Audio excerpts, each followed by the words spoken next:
Hi everyone, welcome back to Corporate Decoder, the place where we try to make sense of the confusing world of business and finance. And today we're looking at a company that decided to switch accountants, and let me tell you, the reasons are a little bit juicy. So Simulations Plus decided to shake things up in their accounting department. It looks like things weren't going smoothly with their auditor, Grant Thornton, and they decided to part ways. This all happened on July 9th when the company's audit committee, which is basically a group of directors overseeing the financial reporting, gave Grant Thornton the boot. The main reason they gave for this split was to make sure they could get their quarterly report for the period ending May 31st, 2025, done on time. This sounds like Grant Thornton might have been a bit slow or perhaps had some serious questions that were holding up the process. Digging a little deeper, it seems there were some tricky issues with how the company reported its different business segments and what they call reporting units. These are essentially parts of the business that can be managed separately, and sounds like getting this sorted out was a real headache for Grant Thornton. Another big area of concern was checking their internal controls. This is all about making sure the company's financial reporting is accurate and reliable, a requirement from a law called the Sarbanes-Oxley Act. It appears this also couldn't be wrapped up in time for that quarterly report. Now, who are they bringing in to replace Grant Thornton? It's a firm called Rose Snyder and Jacobs, or RSJ. Interestingly, RSJ used to be their auditor before Grant Thornton came along.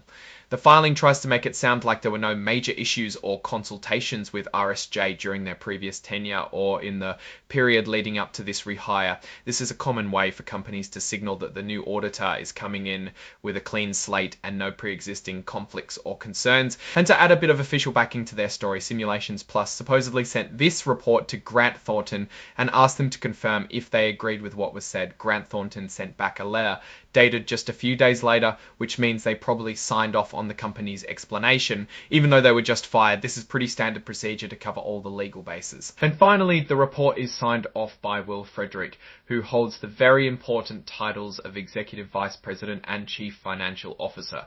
It's his job to ensure all of this financial transparency is happening correctly. So what's my take on all this? Well, changing your auditor, especially right before or during filing a key report, isn't usually a sign of smooth sailing. The explanations about segment reporting and internal controls suggest there might have been some significant accounting or reporting challenges that Grant Thornton couldn't or wouldn't sign off on in a timely manner. The fact that they're bringing back a former auditor might suggest a desire for familiarity, or perhaps a belief that RSJ will be more cooperative or quicker to get things done. However, the lack of any mention of consultations with RSJ on specific accounting treatments or disagreements feels a bit like they're trying to paint a perfectly clean picture, which in business is almost never the case. It's important for investors to keep an eye on how RSJ handles these upcoming financial reports. Are they able to finalize these problem areas smoothly, or will new issues arise? The efficiency and accuracy of their reporting in the coming quarters will really tell the tale. For now, it looks like Simulations Plus is making a change to get back on track, but the underlying issues that led to this switch are worth watching. Alright, that's our breakdown of the Simulations Plus filing. What do you think about this auditor switch and the reasons behind it? Let me know your thoughts in the comments below.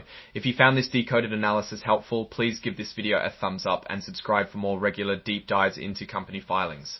And don't forget to join our Discord community, linked in the description for more discussion and insights. Thanks for watching, and I'll see you in the next one.